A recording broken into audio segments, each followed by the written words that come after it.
Right, good afternoon, everyone, and welcome to today's webinar with NVC on emergency lighting testing. We are just going to wait a little bit just to let everyone log in and just settle. So if you just bear with us, we'll start shortly.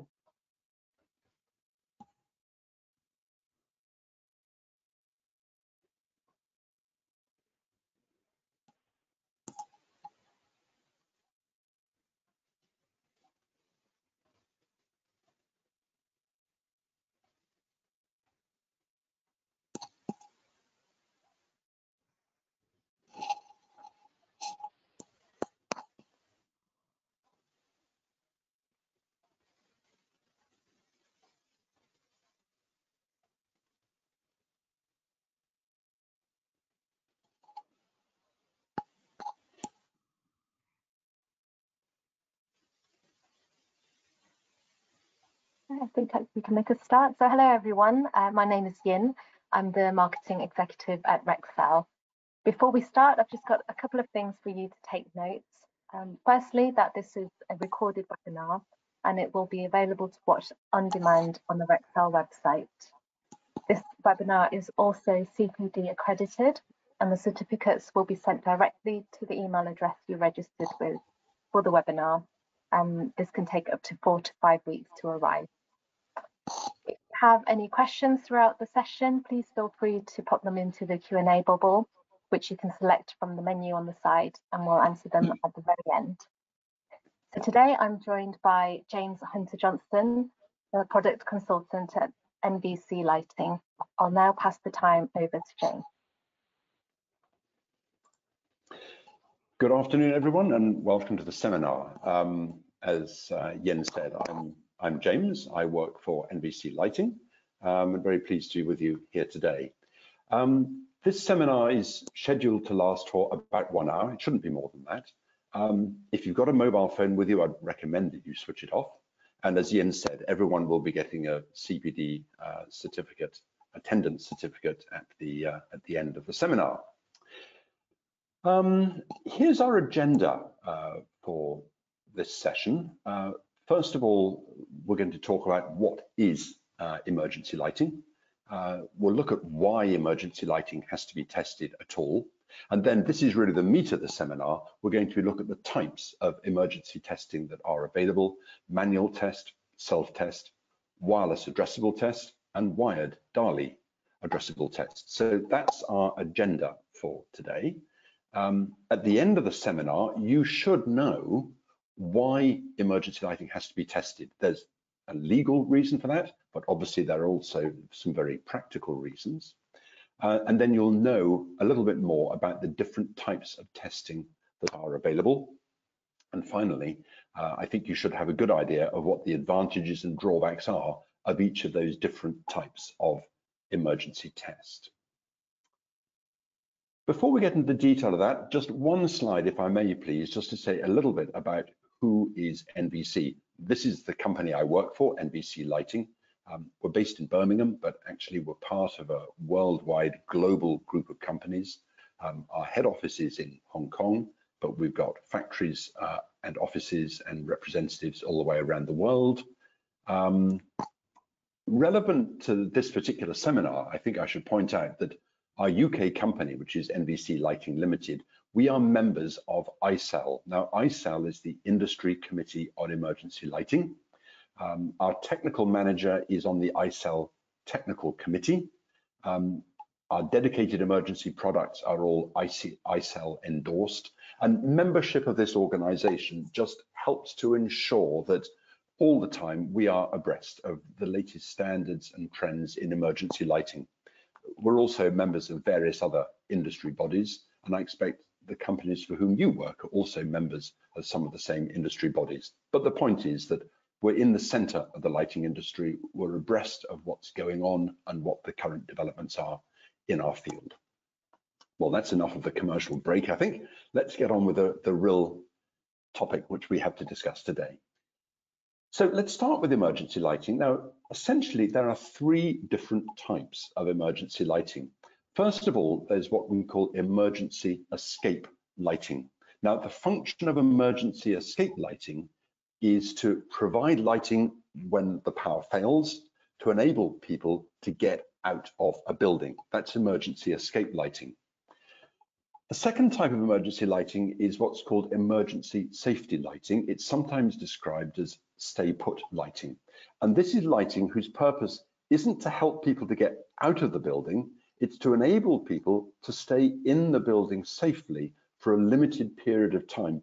Maybe if they're disabled, for example, they can't get out in a hurry. So stay put lighting enables them to stay in the building until further help arrives. And thirdly, there's standby lighting. This is the sort of lighting you might have, for example, in an operating theatre in a hospital. You can't evacuate if you're in the middle of an operation. So standby lighting is there to enable certain activities to continue despite the fact that you've got a power failure. Now, this CPD seminar is about emergency escape lighting. We're not going to be talking about standby lighting. We're not talking about stay put lighting. We're just talking about emergency escape lighting. But that is the most common and widely used type of emergency lighting in the UK. So that's what we're talking about today. So what is emergency lighting? Well, it's lighting provided for use when the normal lighting and power supply fails. And there are two ways of providing emergency escape lighting. First of all, there's what we call self-contained emergency lighting. This is the lighting which you're probably most familiar with. An IP65 bulkhead with some batteries inside would be an example of self-contained emergency lighting. It is, as its name describes, it's self-contained, it has its own batteries. The other way to provide emergency escape lighting is through a central battery system. And this is where you'd have batteries maybe down in the basement of the building and cabling going from them to the light fittings to provide power in the event of a mains power failure. What we're talking about today is self-contained emergency escape lighting. We're not talking about central battery systems. Central battery systems are not in our scope for today's seminar. I hope that's clear for everybody.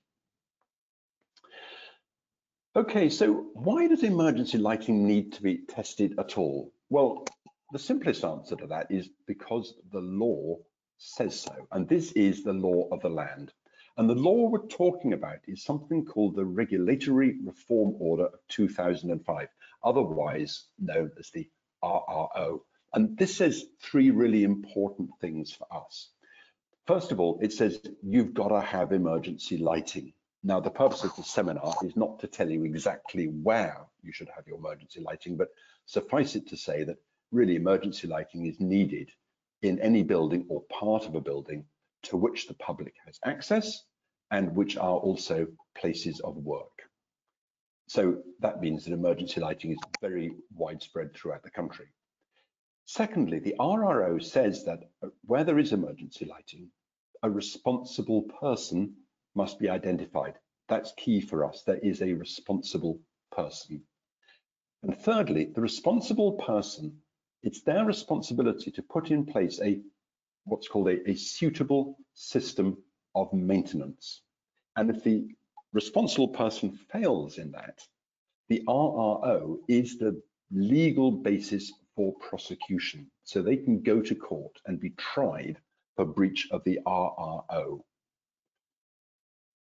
Now, the RRO says you've got to have this suitable system of maintenance. That begs the question, what is a suitable system of maintenance? That is defined in BS 5266. And the key points of 5266 are that, first of all, there've got to be monthly functional tests. There's got to be an annual full discharge test. So that would usually be lasting 3 hours. And there must be a system of record keeping, recording that the tests have been done or not, and recording the results of those tests and any maintenance that's been carried out. So those are the three critical things that the RRO requires that are done: monthly tests, annual full discharge tests, and a system of record keeping. Now we're talking about emergency lighting, and wherever there's emergency lighting, there is risk. And the purpose of emergency lighting testing is to mitigate those risks. Now, of course, the first risk to consider is that perhaps the testing isn't done. That is number one risk, because if the testing isn't done, then the responsible person is immediately exposed potentially to prosecution, jail, imprisonment, fines, the whole lot. And we know from studies that have been done that actually quite frequently the tests are not being done as they should and as frequently as they should be. Of course, there's a wider risk, which we all have in mind, which is the risk to people and to life and to safety. If emergency lighting isn't there, then people can get injured, even killed. And that leads to the risk of legal action and financial loss, and that falls on the responsible person. So the purpose of evaluating and choosing an appropriate emergency lighting testing regime is to mitigate these risks. That's the purpose of choosing the right scheme of testing. So now what we're going to look at is, what is emergency lighting? How does it work? And let's start off by looking at the simplest way that there is to test an emergency lighting system or an emergency lighting installation. So let's start with a really simple case in point. So here we have a standard luminaire. It's an LED panel.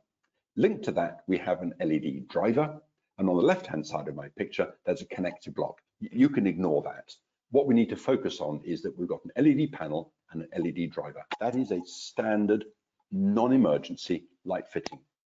Now, if we convert that to an emergency light fitting, this is what it looks like. And then on the outside of there, there's a key switch as well. So we still have the LED panel, but the driver is no longer connected directly to the LED panel. Now you can see that the driver is connected with the wire coming out of the right-hand side of the driver to the emergency module, and it's the emergency module which is now going to drive the LED panel. Also connected to the emergency module is an indicator LED, more about that later. And inside the emergency module, there will be a pack of batteries. And the key switch sits outside, typically on the wall of the room where this light fitting is going to be installed. Now, to explain how all this works, it's easier if I present it to you then as a schematic. So here's a schematic diagram of what we've just been looking at. So that's a standard light fitting with the power on, and that's the same fitting with the power off. And what you'll see is the switch, SWL, the switch live supply has been opened and the luminaire has switched off. So that's a regular light fitting. Now, here's the same thing, schematic diagram of an emergency fitting. So we've got an unswitched live supply coming in through the key switch, which you can see on the bottom left. And that unswitched live supply is connected to a charging circuit inside the module. And that charging circuit is making sure that the batteries are constantly topped up to 100%. The key switch is there, and its purpose is to enable the user to simulate a power cut for testing purposes. So that's why that's on the wall. It's for simulating a power cut for testing purposes. This schematic is showing our fitting in normal running mode. So at this point, the LED driver is being powered from the mains. So the switch live supply is coming into the emergency module, straight out again to the LED driver. And then the emergency module is then routing that straight out to the LED luminaire. So the LED driver and the luminaire are being powered from the mains. Then we do have the indicator LED just there, and that's green, indicating that everything's okay, nothing to worry about. Now, let's have a look at that as we go into test mode. So here's the same schematic of this fitting now in test mode, and you'll see that a few things have changed. First of all, the key switch has been opened. That's us performing our monthly or annual test. That's to simulate a power cut. The LED driver is now out of circuit. So the LED driver is no longer connected to the LED luminaire. The luminaire is now getting its power from the battery.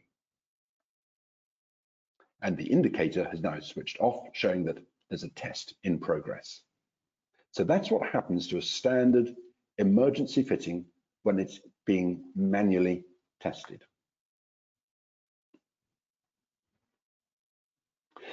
So the purpose of the test is to really check for three things. So we're testing that the emergency module does what it's supposed to do. It's got to take the driver out of circuit and bring the batteries into circuit.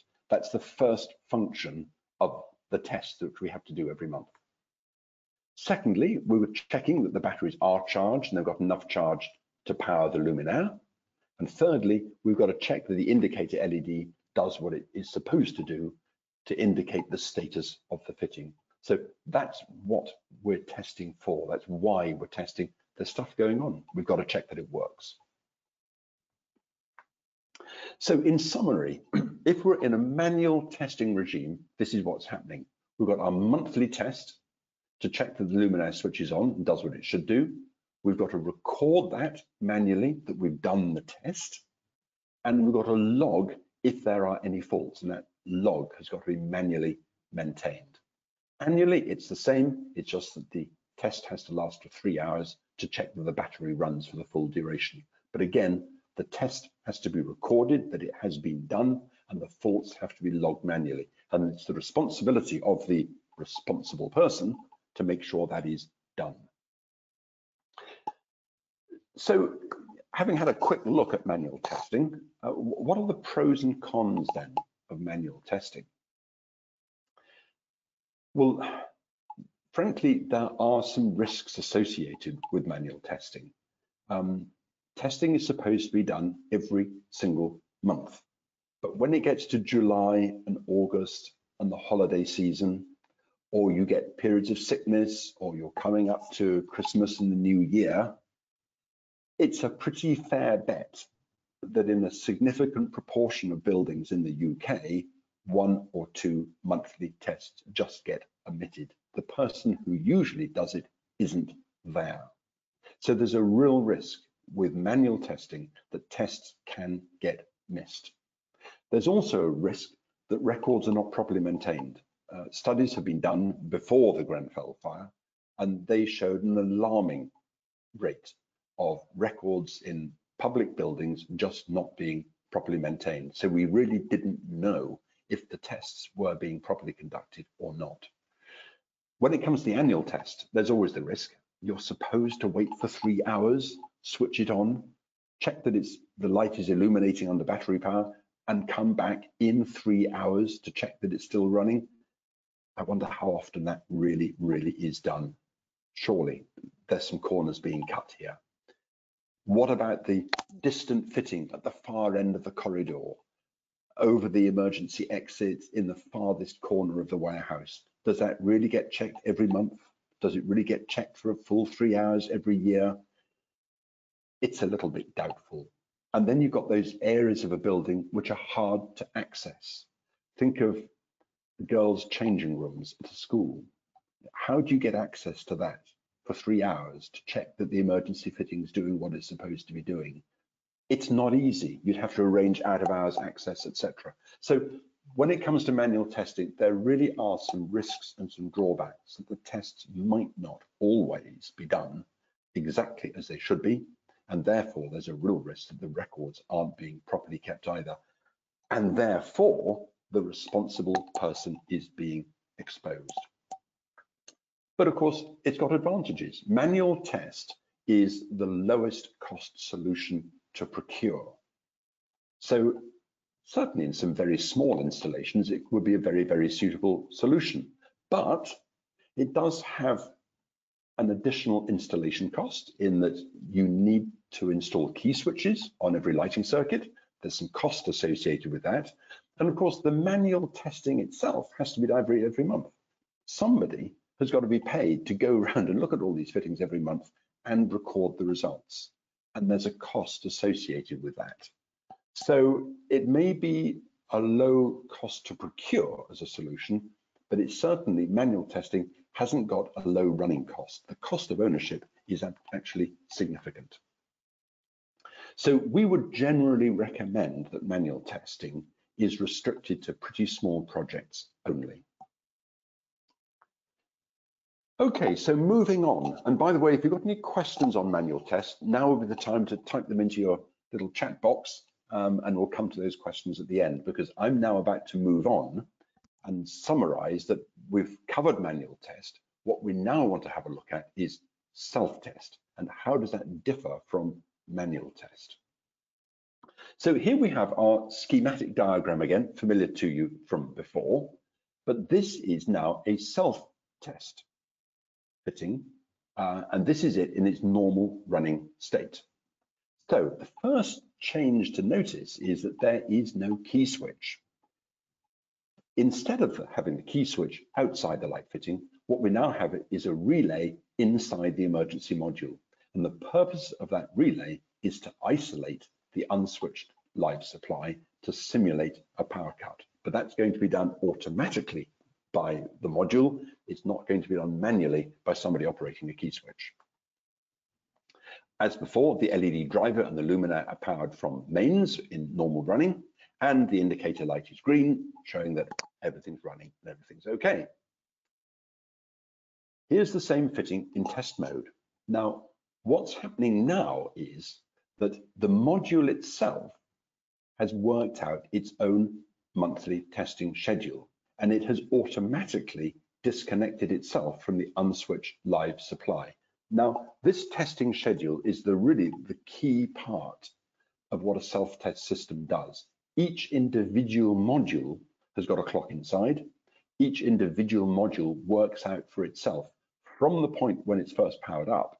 It will then start to time the duration of 1 month, and then it will put itself into test mode.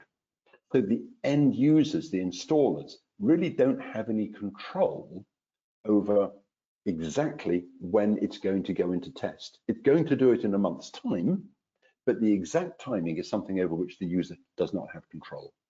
But that's that relay inside the emergency module. Its function is to isolate the emergency module from its mains supply in order to simulate a power cut. That's what it's doing.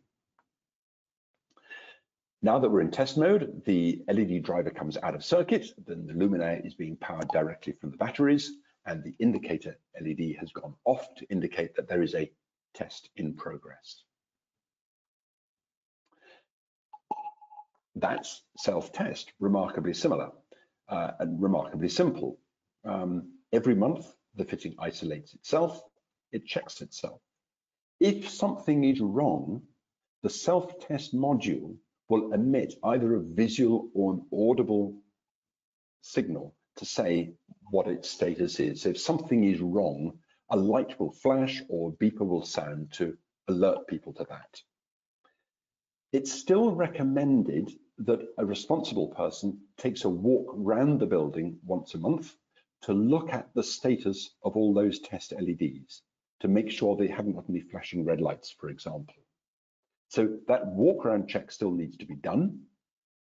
Records still need to be maintained, both of the fact that the test has been done and the checks have been made, and that any faults are also being logged.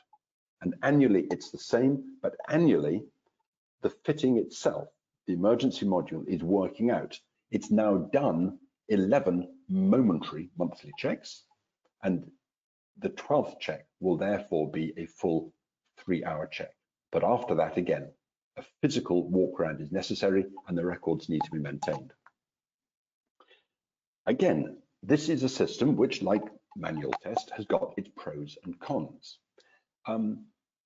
There's still a risk, probably a diminished risk, but there's still a risk that a fitting in a far corner may not be spotted on the walk around check that should be taking place at least once a month. There is that risk. And there's still a risk, of course, that records aren't properly maintained because self-test has no built-in system of record keeping. We're still relying on manual record keeping. However, self-test does have some really significant advantages. First of all, it's really, really easy to install because you don't have any key switches. No key switches, so that whole piece of the installation can be omitted. Secondly, and I think this is probably the most important point of all, it's a really, really reliable test solution. you know, because it's automated, you know that the tests really are being done every single month and every single year. It doesn't matter if somebody is ill or gone on holiday or got a hangover after the new year. The tests are being done. So that removes one of the big risks to which otherwise the responsible person is exposed. The other good thing about self-test is you got a fantastically quick payback.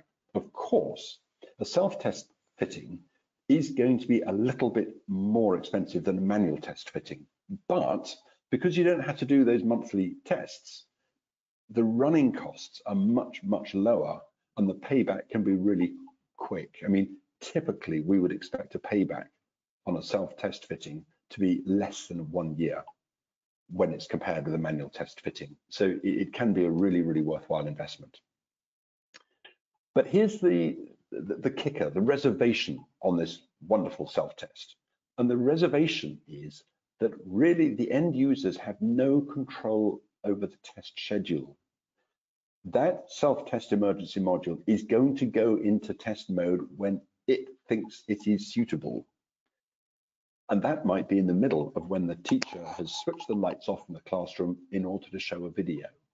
It might be at 2 o'clock in the morning in a hospital ward when everyone's trying to sleep and you want the ward to be in darkness. It might be at a restaurant at 8 o'clock in the evening. It might be in the cinema in the middle of when the film is showing. You really don't want your emergency lighting switching on at critical times in those sort of applications. And that's one downside of self-test. It's a great solution, but it's not suitable absolutely everywhere because the end user and the installer simply doesn't have any control over when the test is actually going to happen. So the test could become disruptive if it comes in the middle of certain types of activity. But self-test is a great solution for many sort of small and medium-sized projects. But in larger projects, on bigger buildings, it really does have some challenges. As I alluded to earlier, that the testing schedule with self-test is randomized. So you have no control in a hospital or school or cinema over when the test is actually going to start. You've still got to do your walk around checks, and on a big building, you know, a hospital, a university campus, this is going to start getting onerous. It's also sometimes difficult to arrange access to do that check. So changing rooms, bathrooms, surgeries, high security areas, it may not be easy to get access to check the indicator LED to be sure that it has gone back to the green all okay status and that maybe it's not beeping away or flashing red indicating that there's a problem. So after test checking can be a bit of a problem.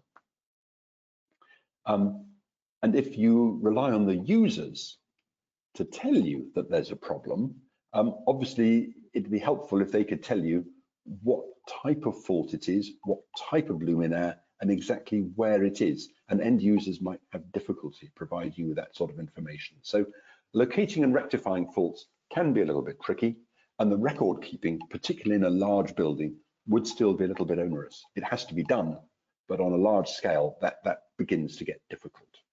So self-test is a great solution, but it's not suitable absolutely everywhere. So now we need to start looking at the alternatives, and the alternatives come under the heading of addressable test. And essentially, addressable test systems allow us to overcome some of the challenges we've been talking about. So for example, any addressable test system, and there's several different types, any addressable test system will allow the users to define when the tests are going to take place. So for example, you could schedule the tests so that they never happen during teaching hours in a school, or you could schedule them so it never occurred during rest hours on a hospital ward, for example. With any addressable system, the fault reporting is done proactively and direct to the responsible person. So it's not reliant on somebody having to walk around and look at the status of an LED or listen out for the sound of a buzzer, for example. The faults are reported directly by notification or by email direct to the responsible person, whether they're on-site or off-site.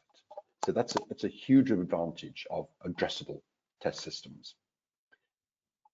And that notification with an addressable test system will typically tell you the location of the fault, the type of fault, and the type of fitting which is involved. So when you go to the fitting to repair it or fix it, you can go knowing what to expect, and you can go with the right spare parts. And finally, addressable systems keep a full record, and they keep it for years, typically 5 or more years. So if anyone ever does question if the responsible person has been fulfilling their legal obligations, you've got the records to go back to prove that you have been doing what you should have been doing. Anyway, let's have a little more detailed look at the types of addressable test systems that are available. And broadly speaking, addressable test falls into 2 main types. First of all, there are wireless systems, and secondly, there are wired systems. The wireless systems mostly rely on Bluetooth technology. And the benefit of this is that they can communicate with one another, and they can communicate with the responsible person without the need for additional wiring. We're using Bluetooth and Bluetooth mesh technology to achieve that. So no extra wires required. Therefore, it's not hugely expensive to install. And such systems can handle up to, in excess of 40,000 individual luminaire addresses. Typically with such systems, commissioning, and when I say commissioning, what I'm really talking about is scheduling the fittings as to when they should go into test mode. That will typically happen via an app, which could be on a phone or a tablet. The alternative to that is a wired system using DALI. Now that would require DALI bus wiring. And by the way, I'm assuming that everyone attending is familiar with DALI. If you're not familiar with DALI, either put it into chat or go onto Google and just type in what is DALI, and you'll find 1 or 2 really informative articles will crop up on the subject. That'll fill you in on what is DALI. But in very, very brief terms, DALI is a communication protocol used in the lighting industry to communicate between lighting controls and lighting components. But if we're using an addressable test system based on DALI, it requires wires. So there's an extra 2 wires will be required for the communications bus. And it will also require a control panel. So there is a little bit of extra hardware involved as well. So let's look more closely at these 2 groups of addressable test systems, and we'll look first of all at the Bluetooth wireless options that are available. This is just one example of a Bluetooth-based wireless addressable test system. Now this one is called HubSense.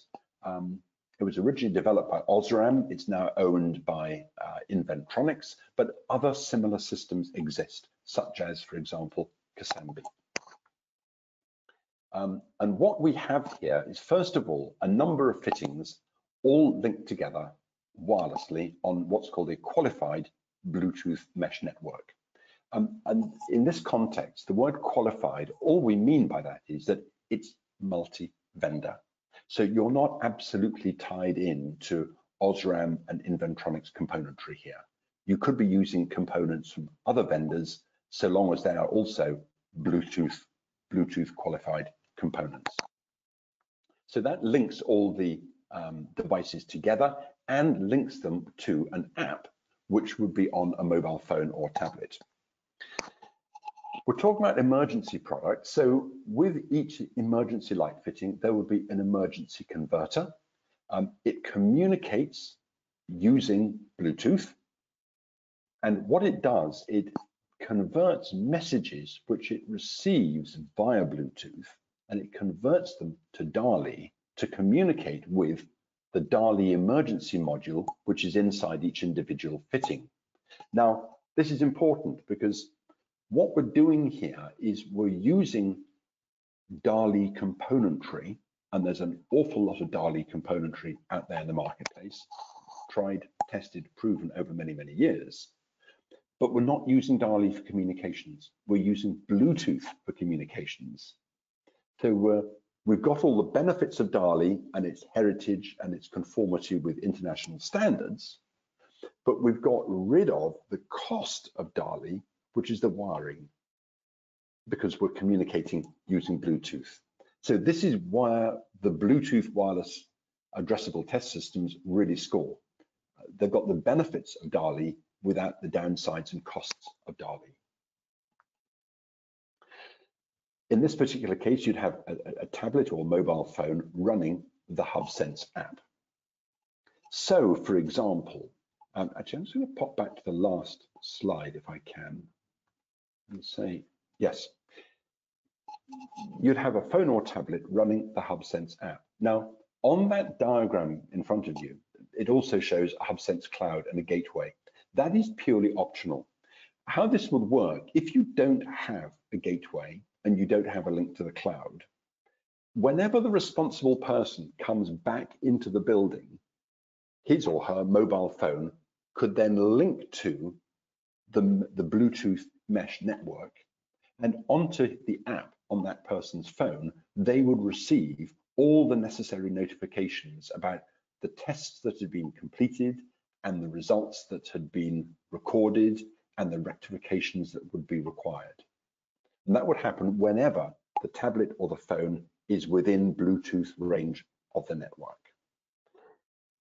So it works perfectly well without the mobile phone or the app being present, but as soon as it is present, it receives all its notifications. If you want to access the network remotely, only then is a gateway required, and then you can link via the cloud to the network to download the results. So this can be accessed remotely if it's required.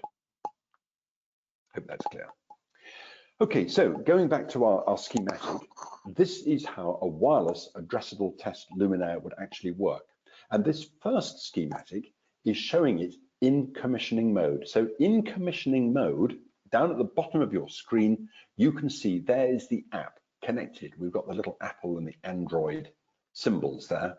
That's a symbol of the app on your phone connected via Bluetooth to the qualified Bluetooth mesh emergency converters. And they're communicating using DALI into the emergency module. The commissioning is done via the app. There's no key switch, but of course there's a relay within the emergency module, which will isolate the emergency module from the mains power for testing purposes. In ordinary running mode, the LED, the driver and the luminaire are being powered from mains. And of course, we have the indicator LED, which is on green. Everything now is okay. Now, so this is normal running mode. In normal running mode, the app does not need to be present. So if you've commissioned this via an app on your phone and you've then gone away from the building and you are elsewhere, that's fine. The whole system runs completely autonomously without your mobile phone and without the app being present.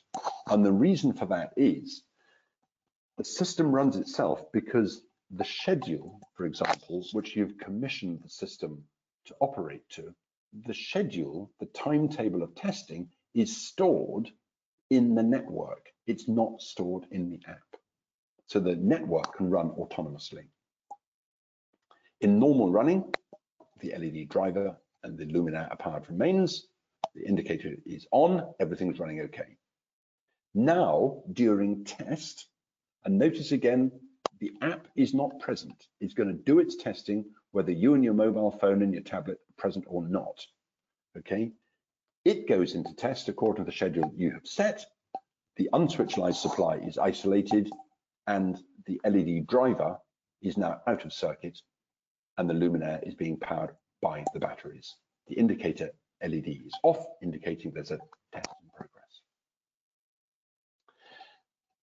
After the test has been completed, at some future point, you may walk back into the building with your mobile phone or your tablet. As soon as you do that, your mobile phone or tablet connects to the network, and all the notifications you require will be downloaded to it. But after the test, of course, the whole system reverts to operating on mains as before. So the LED driver and the luminaire being powered from mains, the indicator LED is green, so everything's okay, it's fine. And when your phone app next connects, there it is at the bottom of the screen, it receives all the notifications of the most recent tests that have been completed. So that was wireless. Finally, let's look at DALI wired addressable test systems, which share many of their characteristics with wireless, but of course there are some differences. So here we go. This is the last chapter. So this would be normal running of a DALI wired addressable test luminaire. Now, straight away, you can see that there's some extra hardware involved. So the emergency module has got a DALI connection, back to a DALI hub, and back to a control panel. So straight away, there's some extra hardware there. The hub itself would typically support 128 emergency fittings. You can have multiple hubs on one network. So this could be a very large system indeed. The touch screen is typically the device which would hold all the addresses, the data, the test schedule, etc. And that is permanently connected to the network. You don't take that away. All communication is via the DALI. That requires 2 wires, a slight additional installation cost there. In normal running, of course, the LED driver is powered from the mains and it's running the luminaire, and the indicator lamp is green to all's okay. During test, the control panel and the hub will send a message via DALI to the emergency module to say, start your test now. And that will be done according to a schedule or timetable which you have set. The module therefore isolates itself from the unswitched live supply. The LED driver is taken out of circuit. The luminaire is now powered from the batteries, and the indicator LED goes off to show that there is a test in progress. So that's it. Normal running after the test. The LED driver is back in circuit. The indicator is set to green. And once the test is completed, typically the system from the control panel will most typically send an email. There are many different systems, they do this in different ways, but email is the default option. It will send a message by email to the responsible person saying, this or that or the other fitting has been tested at such and such a time for whatever duration. It passed, it failed, this is its location, this is the type of fitting it was. You've got everything you need in order to take any rectification actions that might be required. So in a nutshell then, that is the DALI wired addressable test system. A substantial amount of additional hardware is required when you compare that with a wireless addressable test system.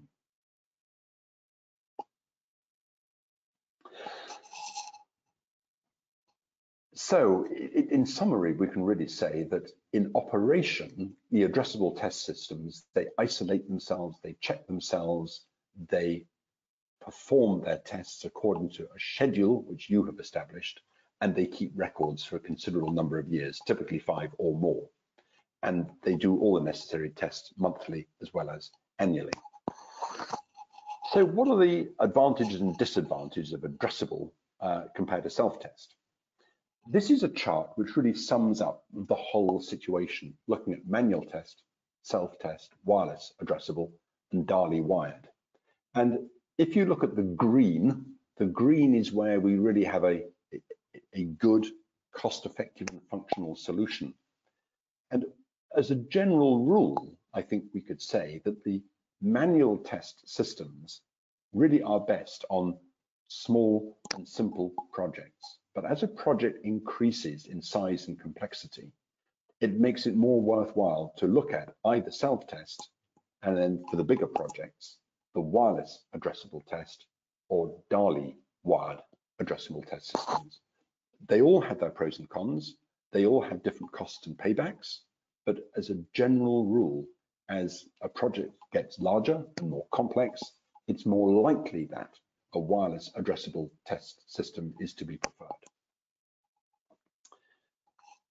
That really summarizes what I wanted to say on this particular subject. I really do hope you found it informative. We've covered an awful lot of ground in a short period of time, and I expect you've got some questions. Now, if you've got some questions, type them into the chat area on your screen, and then Yin will moderate those and give them to me for answering.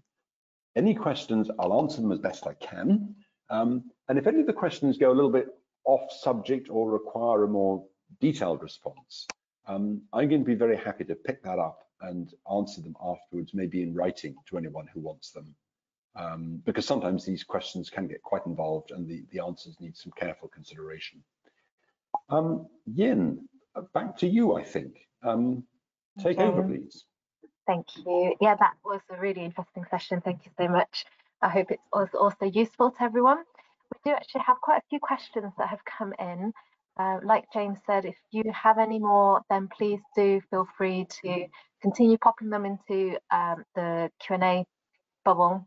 And we've got some time to go through the ones that have come through already. So the first one is, when the system is cabled, is there a regulation or rule that suggests that under test conditions, the standard lighting in the same rooms is maintained and working? With a wired, can you just repeat the question again? Sure. So when the system is cabled, is there a regulation or rule that suggests that under test conditions, the standard lighting in the same room is maintained and working?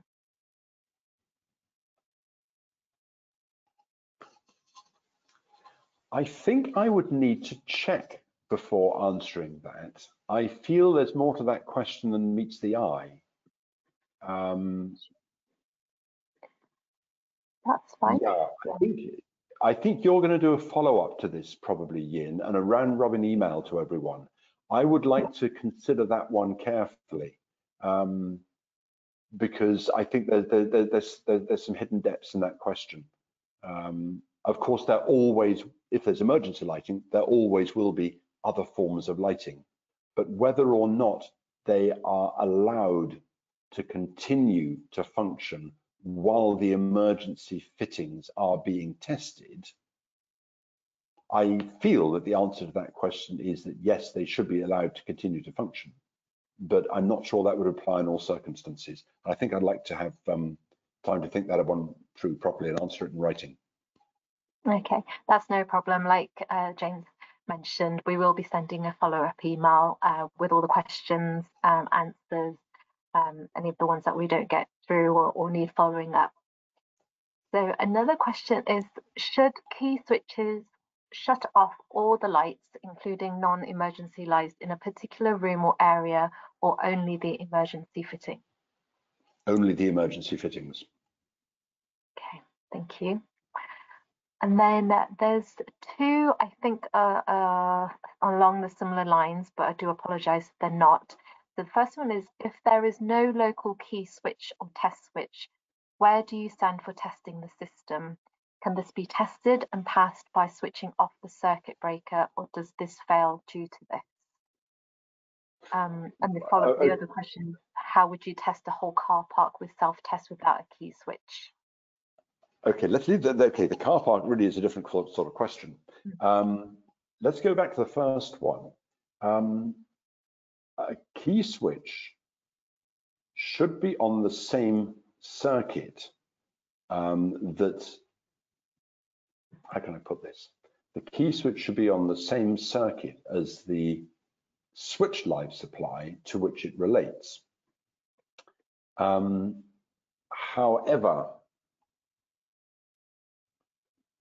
I'm just trying to think of the correct way to word this? I mean, you've got to have a key switch. I think going back to the circuit breaker is not a good solution, because if you do your emergency testing by actuating the circuit breaker back in the distribution board, you're going to switch off an awful lot more lighting than you would if you just actuated the key switch, in which case you're plunging everyone into darkness. And this is not a good idea. And that's why we have key switches. It's so that they isolate the supply just to the emergency module to simulate a power cut. It doesn't require that you plunge the whole of the building into darkness. I hope that answers the question. You had a second one, didn't you, Yin, to do with the car park? Yes. How would you test a whole car park with self-test without key switch? Okay, well, if it was self-test, you wouldn't need a key switch. I mean, typically, this is very rough, but typically about 1 in 10 fittings might be an emergency fitting in any installation, roughly. Depends on the layout of the building. So in your car park, typically 1 in 10 fittings could be a self-test fitting. Now, each of those fittings would test itself according to its own schedule. They wouldn't all go into test mode at the same time, because you've got no way to schedule that, to enforce that to happen. Each one's got its own built-in clock. So each one is going to go into test mode once a month, but not necessarily all at the same time. So you wouldn't have a key switch because you don't need a key switch. The functionality of the key switch is built into the module. It's inside the module. That's where the relay is, which then isolates the unswitched live supply from the emergency module. And then the emergency module then does its own self-test. And when it's finished the test, it reestablishes its unswitched live supply, so the batteries get topped up again, and we revert to normal running from mains power. So you wouldn't have key switches in a car park if the car park is equipped with self-test emergency luminaires. Great, thank you. Hope that answers the Hope question. that answered the question. Are there any more? Yes, there's quite a few more, so we're good for time, so we can continue. Okay. Keep coming. That's really good. If we sort of run out of time, don't worry. We do have a copy of all the questions that come through, and so we can follow up in the email. I can feel it. An encyclopedic guide to emergency lighting coming on. It's fantastic. Keep going. What's the next one? The next one. Are repeater panels or signal boosters needed for the Bluetooth system? How far apart can each light be? Oh, that's a really good question. Okay, I mean, we are in the hands here of Bluetooth mesh technology. Now, the way different systems work does vary slightly from one to another. Now, for example, if we compare HubSense and Kasambi, the two products that I mentioned earlier, HubSense uses Bluetooth radio and Bluetooth mesh. So if you can perhaps envisage this, we actually have layers of communication going on here. So both Kasambi and HubSense use Bluetooth radio. HubSense uses Bluetooth radio and Bluetooth mesh. So it's Bluetooth's technology which is doing the meshing. And because it's a mesh network with HubSense, the range from one end of the installation to the other really can be enormous, because the message will go through the network. So if a message needs to get from point A to point Z, it might go via D, K, M, and T on the way. And that means the distances really can be great. So things like boosters don't really come into the equation. One's bouncing the message between Bluetooth components that are within the mesh. Kasambi is ever so slightly different. It's still using Bluetooth radio, but on top of Bluetooth radio, it's using its own mesh networking technology. And so that might operate in a slightly different way, but we are still talking about a mesh network. So typically, boosters, etc., are not required. But this really is where we start to draw the line between what is best done wired and what's best done wireless. Bluetooth, by its definition, it is a wireless network. And generally speaking, I think people would prefer to constrain Bluetooth network mesh solutions within a building. As soon as you've got an installation which is perhaps spreading between different buildings, and you think of a large regional hospital, maybe a university campus, there are going to be many different buildings there. As soon as we've got different buildings, that's where we really probably should be looking at a DALI type of network, which has got a permanent, Ethernet link to the net, and then you can bridge from building to building to building using TCP/IP, and that really perhaps defines the difference between the scale of these two types of addressable emergency test solutions. One is a building-wide solution, and one can be a campus-wide solution. And it's the wired DALI solution that probably should be seen as a campus-based solution, whereas wireless is probably a within building solution. I hope that answers the question. Thank you. Next question. Is an annual test always 3 hours? Almost always, yes. Within the UK, 3 hours is the standard. So I'd answer the question as yes. I think there may occasionally be deviations from this outside the UK in Europe. The standards are not always the same. And please bear in mind that what we've been talking about today is emergency escape lighting.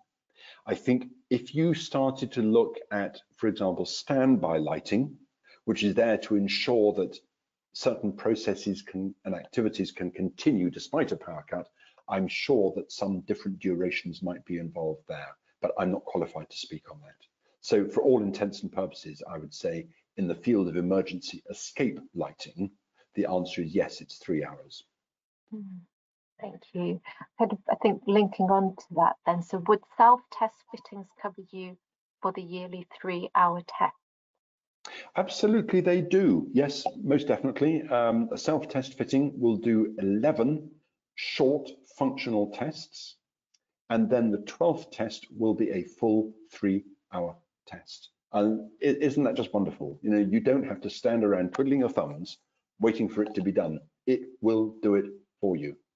And all you need to do is walk past sometime later and see the indicator LED, which will then tell you if there's a problem or not. But yes, self-test will do a 3-hour test.